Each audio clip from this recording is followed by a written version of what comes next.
Hi, this is Joseph Schaefer, and I'm going to show you how to make another taper out of a McDonald's fry container, I guess. See? And the other half of it is right here, so just see it yourself. But yeah, all I really need is about a piece as long as you want, I guess. Hold up. Yeah, all I need is a piece as long as you want, I guess. The one I have in my ear right now. Hold on a second. Yep.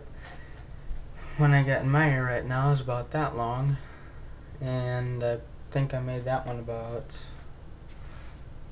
this long. So that's pretty much all you'll need. The first thing you do after you cut out your piece is take your scissors and you make about a centimeter room at the bottom right there, and you cut straight to the corner. Okay, see, just like that. And then after clearing the keyboard of all garbage, you simply roll it from the side. Okay, I'll show you here in a second.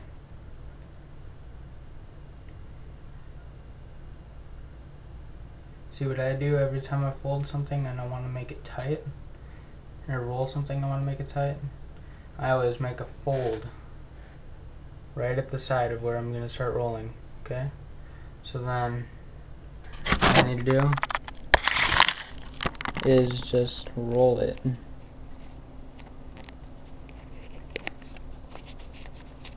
Come on, it's not working. Okay, there we go. Come on. See? And then you just roll it. And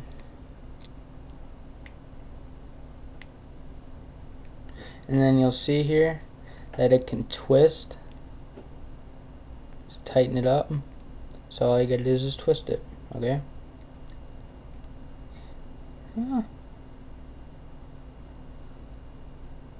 Alright, so then see, there you go, you got your part of a taper. I'm just gonna snip this off real quick. Okay.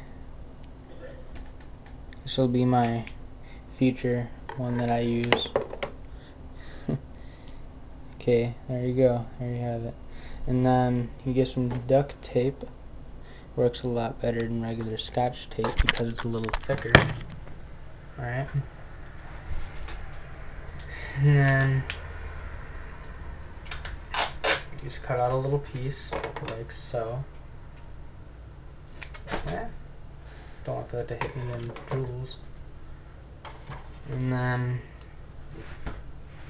you just, this is the hard part, and sadly I gotta show it to you pretty quick. You tighten it up, you twist it, and then try to tape it on there at the edge.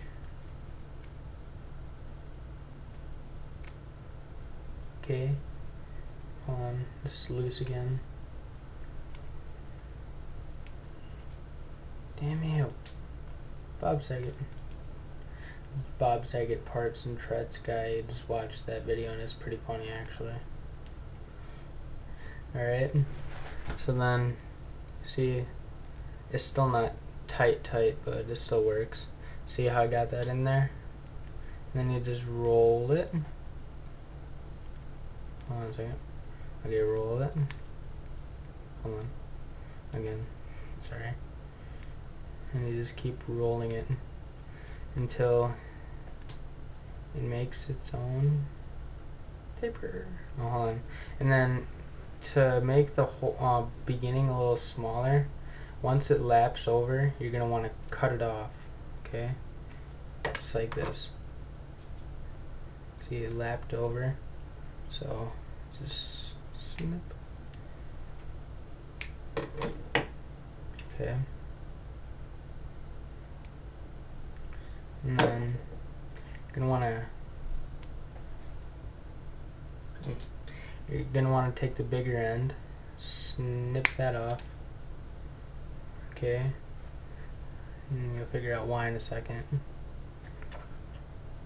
Alright, and then you're gonna wanna leave some room on the inside of this part so you can put some crumpled up paper or a BB or something in there so it doesn't collapse on you. I need to find my knife real quick, I'm sorry. Hold on a second.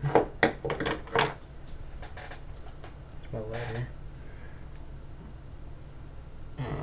Screw it, I use a tack. But still, actually I use my actual gauge that my brother gave me, and actually my knife is right here. Woohoo, found it. But then you just try to make a hole in there. Then you rip off oh so small of a piece of paper, like so.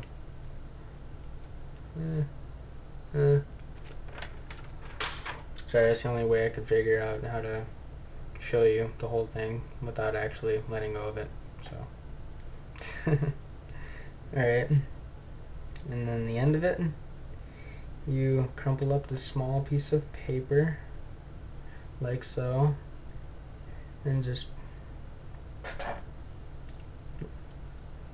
make your hole bigger. Self-explanatory how.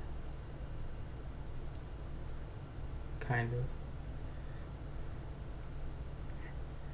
And then, once you've gotten your hole bigger, you just stuff the paper inside of there. I made mine too big, but you get the point, I guess.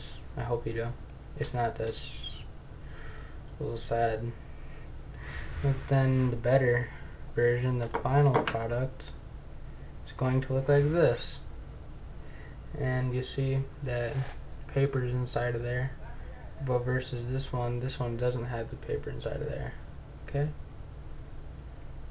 This one I screwed up on, so I'm just going to trash it. Or just throw it on the ground.